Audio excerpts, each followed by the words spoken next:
उपयोग आहे का? एवढी एवढी बी नाही, सगळे काढून का करतो? तसं झालंय त्याच ते घाबरल्यासारखं दाखवत नाही फक्त, आणि मग ते येतं. आणखीन मराठ्याची दखलच नाही घेतली, असं असं चाललेलं आहे. पण त्यांचे मंत्री म्हणतात लय पातळ झाली.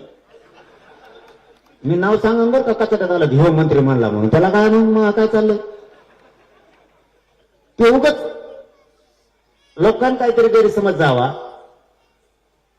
लोकांना काहीतरी वाटावं किंवा मला दखलच घेत नाही, मराठ्याचं जवळ आलं तरी काही नाही, आतून सगळं खलबत चालू जमू.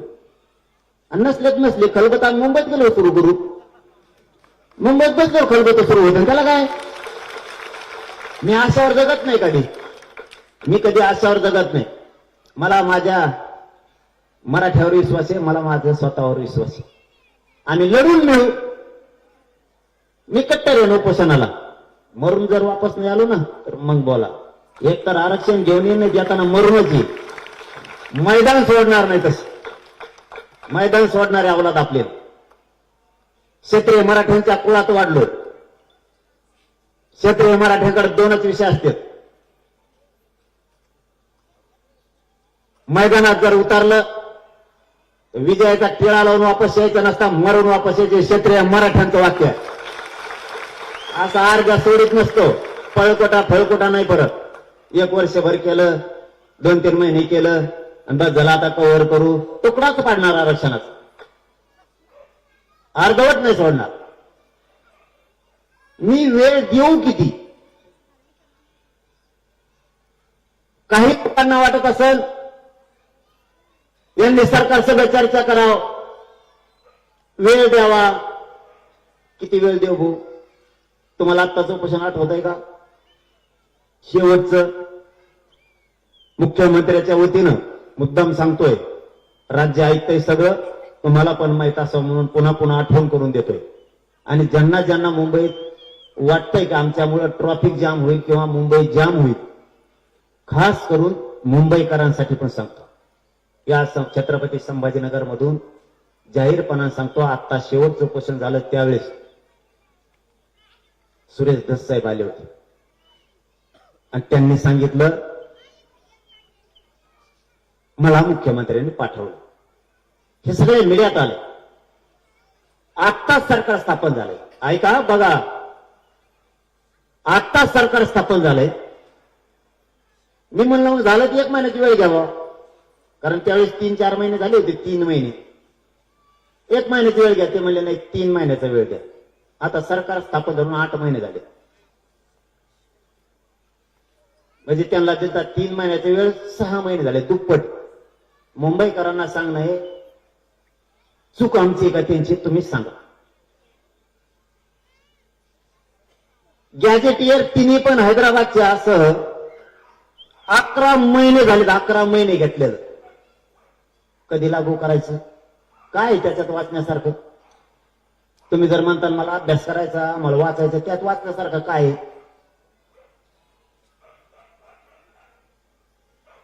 58 लाख नोंदीचा अहवाल दिलाय. मराठा आणि कुणबी एक ही पहिली मागणी आपली.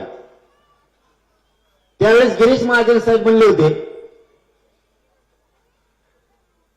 कुठलाही कायदा पारित करताना आधार लागतो. ठीक आहे म्हणलं, आधार. आता 58 लाख नोंदीचा अहवाल, कायदा पारित करायला तुम्हाला आधार पाहिजे किती? ओबीसी जेवढ्या जाती गेल्या त्यांचा कोणाचा आधार नाही, तरी पण आरक्षण दिलं गेलं. आमचं कुठं पोट दुखतंय तुमच्यासारखं, तुमच्या लेकरा बाळाचं कल्याण झालं, राहू द्या तुम्हाला. पण 58 लाख नोंदीचा अहवाल आहे. आता हरकत काय मराठा आणि कुणबी एक जे आर काढायला? सरळ आणि सोपं. प्रत्येक वेळेस दिला. वाशीतून आधी सूचना काढली सगळ्या सोयऱ्यांची, त्याला सुद्धा वेळच म्हणते. 1.5 वर्ष झालं. किती वेळ द्यायचा? मुंबईकरांना त्रास होऊ नये, सरकारला त्रास होऊ नये म्हणून मराठ्यांनी ती भूमिका घेतलीच ना. वेळोवेळी तुम्ही अडचणीत नाही आले पाहिजे, आम्ही पण अडचणीत नाही आलो पाहिजे. तुम्ही 6 महिन्यात सगळ्या सोयीची अंमलबजावणी करू म्हणले, का केली नाही? काय चूक आहे बाबा आमची? आता प्रश्न आहे, आम्ही तुमचं का ऐकावं? मुंबईत येऊ नये हे काय ऐकावं आम्ही? काय चूक आहे आमची? 2 महिने मागितले, 3 महिने दिले. 30 दिवस मागितले, 40 दिवस दिले. हे मुद्दाम मी सविस्तर सांगायला लागलो, कारण मला वाटतं आता ही याच्यानंतर बैठकच होणार नाहीये, कारण मला सुद्धा थांबून आमचं हे निवेदन सुरू आहे अंतर्वाली, त्यामुळे आता गाव सोडत नाही आम्हाला. म्हणून सविस्तर यासाठीच सांगायला, वेळ द्यायचा यांना किती, चूक दाखवा मला. तुम्ही अडमुठेपणा करायला लागले. चला समाजाचं ऐकतो. प्रत्येक वेळेस वेळ दिलाय. पहिल्यांदा म्हणले गॅजेटियर नाहीये इथं, ते सत्य आहे. महाराष्ट्र सरकारजवळ गॅजेटच नाही तर लागू कुठून करते? ठीक आहे म्हणलं, काय केलं पाहिजे? जवळ घ्या. ते म्हणले तुमचं घेत नसतो आम्ही. आयला म्हणलं तापच झाला आता. म्हणलं मग शंभूराजे आले, ते म्हणले आम्ही हैदराबादला जाऊन आणतो. म्हणलं आणा. गेले. तिथला मुख्य सचिव म्हणे आम्ही तुमच्याकडे देत नसतो, कारण तुम्ही सरकार आहे, शासनाकडे आम्ही देत नाही, प्रशासन पाहिजे आम्हाला. झाला का गोळ? तर एवढं मोठं गॅजेट जर देत होते तर मला काय चावतं का ते? एका नोंदीसाठी जीव जातो भाऊ मी, एका नोंदीसाठी एवढं मोठं गॅजेट कसं काय सोडील? गॅजेट हैदराबाद जवळ, महाराष्ट्र सरकारजवळ गॅजेटच नाही. जर असतं तर उत्तर पण देतो तुम्हाला मी. जर असतं तर शंभूराजे कशाला गेले असते मुख्य सचिवाला घेऊन दुसऱ्या वेळेस? मग आम्ही सांगितलं तुम्ही मुख्य सचिव घेऊन जा. पुन्हा इमान केलं, त्याच्यात डिझेल राखेल घातले, काय असते होतलं की पळले. त्यांचा मुख्य सचिव, आपला मुख्य सचिव आणि शंभूराजे देसाई साहेब स्वतः आंतरवालीत येऊन त्यांनी सांगितलं 9,000 कॉप्या आम्ही अटेस्टेड करून आणल्या. आता काय अडचण आहे? तिथे एक शब्द वापरला होता, नुसतं गॅजेट आणि दस्तावेज आणून जमणार नाही. तिकडच्या सरकारनं यांना हस्तांतरित करताना जर अटेस्टेड करून दिल्या तर आपलं आरक्षण टिकत. म्हणलं अटेस्टेड करून आणा. मग शिक्के मारायला पेटा घेऊन जा आपल्या इकडून, त्या नुसते शिक्के हाना दानादान. मग काय अडचण आहे? आणल्यामध्ये दिल्या. पुन्हा काय घोळ झाला काय माहित नाही. 2 महिने म्हणले समिती स्वतः आणणार आहे. म्हणलं समितीला आण म्हणा. पुन्हा समितीला इमानाचा दणकाच उठेला होता त्यांनी. पुन्हा समितीनं जाऊन आणलं. शंभूराजेने आणलेलं 13-14 महिने झाले आणि समितीने आणलेलं 11 महिने होऊन गेले. किती दिवस अभ्यास करायचा? काय चूक आहे माहीत? मी नाही ऐकत. होऊ दे काय होतं ह्या बारीने नाही ऐकत. मी मुंबईत घुसणार आहे. होऊ दे काय होईल. तुम्ही एवढं आमचं लेकरा बाळांचं वाटोळं बघत असाल तर मी नाही सोडू शकत. या झालता गावात जर तुमचा सातबार असेल तर तुम्हाला जमीन दिलीच पाहिजे या मताचा मी. कोणत्या ओबीसीचं मागत नाहीत, कोणाचं नको आम्हाला. आमचा जो हक्क आहे ते उत्तर द्या. सरकारी दस्तावेज आहे, गॅजेटियर मध्ये सरकारी दस्तावेज.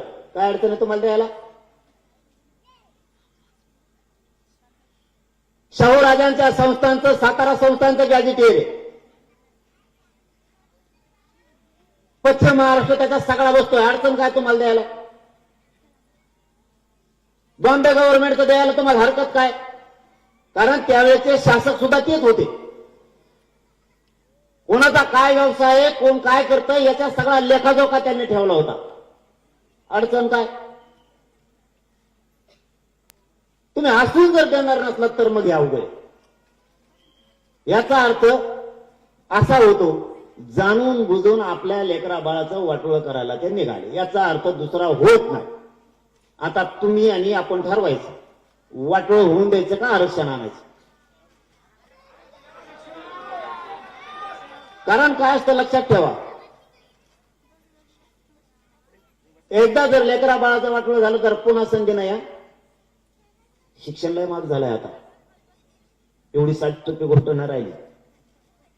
बीड जिल्ह्यात एक माजी मंत्री आहे, सांगू का? काय माहित तो मला नाही म्हणता मी दणका उठवलाय. बीड जिल्ह्यात एक माजी मंत्री आहे, त्यांच्या मुलाचा 6 महिन्यापूर्वी पेपर झाला. मला नावाची विचारत राहील तुमचं सांगू का? नाही त्यांना विचारत राहील, त्यांना अडचण येऊ नये म्हणून आपण कोणाला अडचणीत आणत नाहीत म्हणून तर ह्या मराठ्यावर विश्वास आहे सगळ्यांचा. गैरफायदा नाही घेत आपण कोणाचा. मला बोलल्याशिवाय मी कोणाला माघारी बोलत नाही. मला बोलला का मग सुरू करतो. त्यांच्या मुलाचा 6 महिन्यापूर्वी पेपर झाला आणि पेपर झाल्याच्या नंतर त्यांचं कोणी प्रमाणपत्र निघालं. 2% हुकलं त्यांचं पोरग. 2% हुकलं म्हणजे तुम्हाला हे सांगतोय श्रीमंतीला सुद्धा आरक्षण किती गरजेचं आहे.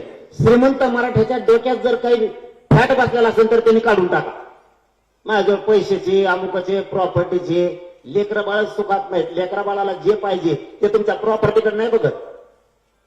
मित्राबरोबर राहतं, आपली मुलगी मैत्रिणी बरोबर राहती, तिला वाटतं आपण त्यांच्यात थोडीच तोड चाललो पाहिजे.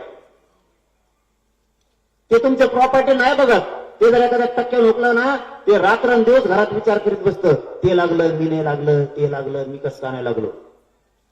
तुमच्या प्रॉपर्टीकडे नाही बघत. लेकरा बाळांच्या इच्छा पूर्ण करायच्या असल्या, त्यांचं स्वप्न आपल्याला साकार करायचं असलं तर आरक्षणाशिवाय पर्याय नाही. त्या माजी मंत्र्याचा पोराचा 2% नंबर हुकला आणि 6 महिने प्रमाणपत्र निघालं. त्यांनी ते मार्क जोडले. 8 मार्क शिल्लक राहिले त्यांजवळ. ते उठलं नंतर झालं. ते म्हणे हे प्रमाणपत्र जर 6 महिने आधी निघालं असतं माझं लहान पोरग कलेक्टर झाला असत.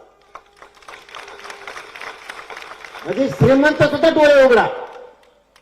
राजकारणाच्या येडापायी राजकीय नेत्याला सत्तेला मोठा मानण्यापेक्षा जातीला आणि जातीच्या पोरांना आधी मोठा माना, स्वतःच्या लेकराला आधी मोठा माना. तरच आपण सुधारणार येत नाही तर नाही सुधारत नाही. तुम्हाला मानावंच लागणार आहे. कारण या युगात कुणी कुणाचं नाही. आपलं जर दुखायला लागलं, आपण जर आजारी पडलो, दवाखान्यात जर आपण गेलो, कोणता नेता आपल्या पाठीवर हात फिरायला येणार नाही. पण आपलं पोरग किंवा पोरगीत आपल्या तोंडावर आणि पाठीवर हात फिरायला येणार. मराठी ध्यानात ठेवा. म्हणून आधी लेकरं बाळ आपले समाजाने लेकरं बाळ मोठं करायचं बघा. इथं श्रीमंत मराठ्यांच्या डोक्यात काही हवासंद काढून टाका.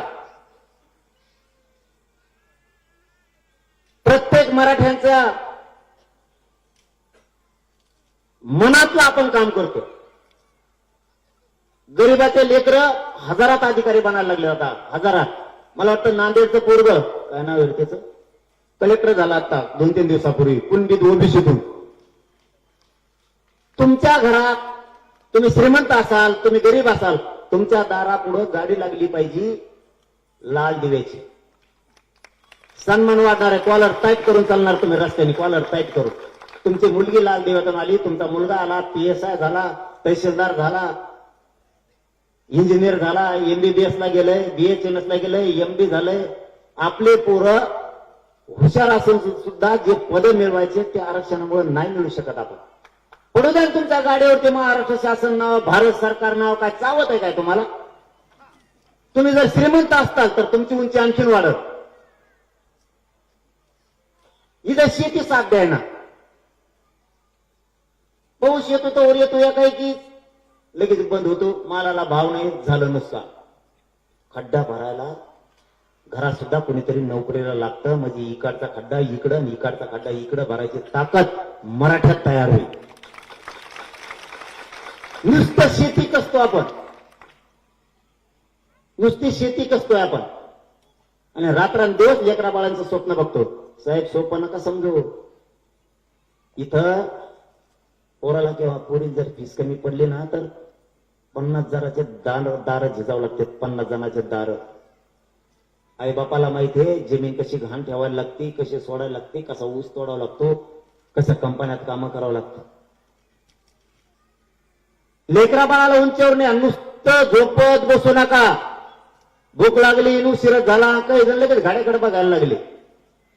जसं रोगाने आणून बसेला इथं.